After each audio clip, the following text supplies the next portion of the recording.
Eto na ang ating mga pinamiling libro sa Dulos Hope Philippines doon sa port ng Puerto Princesa. Tingnan din natin kung tama ang mga hula ninyo sa aking total bill. Tingnan ninyo tong eco bag nila nakalagay yung sa Dulos Hope, yung sa Logos Hope. Yung Logos Hope ay yung malaking sister ship ni Dulos Hope. Si Dulos Hope kasi mas maliit. Kaya mas nakakarating siya sa mga port na mas maliliit din. At sa mga mas mabababaw na part. Ito kasi larger ship. Unahin natin to. Last year, pumunta rin ako ng Dulos Hope. 1,000 din yung budget ko noon, pero konti lang nilagpas ko noon, parang 1,200 something yung nagastos ko noon. First book. Ayan, Super Reader Set, Beginner Readers and Rhyming Words. Bago ko nga pala binibili yung mga libro na to, bago ko sila pinipila, chinecheck ko rin sila sa internet, aside from browsing their contents.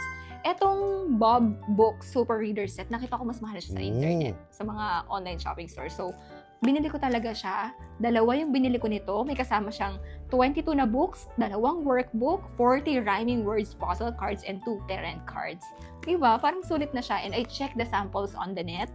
Okay naman yung mga laman niya. Decodable words and sentences and phrases yung nandun. So, makakatulong to talaga for beginner readers. Next ay ito, Fables and Fairy Tales. Marami na tong kasama, isang set siya. Yung ibang mga laman nito, merong tinda doon, pero ibang klaseng libro na, mga classics din. Pero itong binili ko isang set, parang maganda siya, may lalagayan din, and pwede pang regalo. Dalawa din yung meron ako nito. Yan, dalawa. Next naman, tatlo yung binili ko nito. Tutuwa kasi ako sa story. Where is that fly? Tatlo to. 100 units, so that's 140 pesos.